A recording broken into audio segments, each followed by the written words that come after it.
ആരുമല്ലാതിരുന്ന ഹിന്ദു രാജാക്കന്മാരെ നവഭാരതത്തിൻ്റെ സൃഷ്ടാക്കളാക്കി അവതരിപ്പിക്കുന്ന സമ്പ്രദായങ്ങൾ നമ്മൾ കാണുന്നുണ്ട്.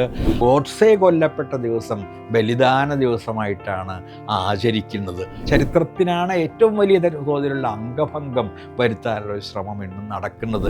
NEP നടപ്പാക്കുക എന്നത് PM ശ്രീ നടപ്പാക്കുന്നതിൻ്റെ അനിവാര്യമായ ഭാഗമാണ്. ആ രേഖ കണ്ടയാളാണ് ഞാൻ PM ശ്രീയുടെ. അതിലെ ഒരു പ്രധാന വ്യവസ്ഥ NEP നടപ്പാക്കിയിരിക്കണം സ്കൂളുകളിൽ എന്നതാണ്.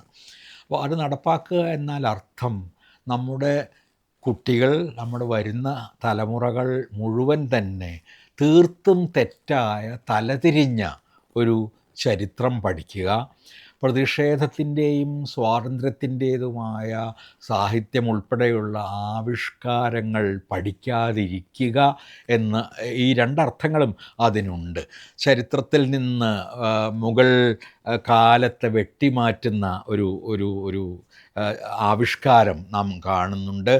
അതിൽ ആരുമല്ലാതിരുന്ന ഹിന്ദു രാജാക്കന്മാരെ നവഭാരതത്തിൻ്റെ സൃഷ്ടാക്കളാക്കി അവതരിപ്പിക്കുന്ന സമ്പ്രദായങ്ങൾ നമ്മൾ കാണുന്നുണ്ട്. അതുപോലെ നമ്മുടെ വലിയ നായകബിംബങ്ങളെ തികച്ചും പ്രതിനായകരാക്കി മാറ്റുന്നൊരാഖ്യാനം നമ്മൾ കാണുന്നുണ്ട്.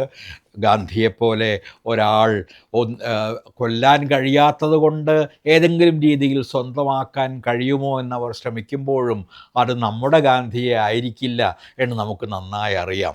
ഗോഡ്സെ കൊല്ലപ്പെട്ട ദിവസം ബലിദാന ദിവസമായിട്ടാണ് ആചരിക്കുന്നത്. ഇത് ചരിത്രത്തിൻ്റെ സമ്പൂർണമായ ഒരു തലതിരിച്ചിലാണ്. എന്ന് മാത്രമല്ല, ചരിത്രം ആരംഭിക്കുന്നത് 2014 എന്ന് തോന്നുന്ന വിധത്തിൽ, അല്ലെങ്കിൽ 1914 ഹിന്ദു മഹാസഭ ആരംഭിച്ച കാലത്താണ് എന്നുപോലും തോന്നുന്ന രീതിയിൽ ഇന്ത്യയുടെ ചരിത്രത്തെ മുഴുവൻ തന്നെ വക്രീകരിക്കാനുള്ള, വളച്ചൊടിക്കാനുള്ള ഒരു ശ്രമമാണ് അവർ നടത്തുന്നത്. ഈ മാറിയ കാഴ്ചകൾ, മാറിയ ചരിത്രങ്ങൾ, മാറിയ വിദ്യാഭ്യാസ പദ്ധതിയുടെ വിപത്തുകൾ, ഇവയെക്കുറിച്ചുള്ള ചില വിചാരങ്ങളും ചർച്ചകളും അവിരാമം എന്ന ആത്മകഥയുടെ അവസാന ഭാഗത്ത് ഞാൻ മുന്നോട്ട് വയ്ക്കാൻ ശ്രമിച്ചിട്ടുണ്ട്.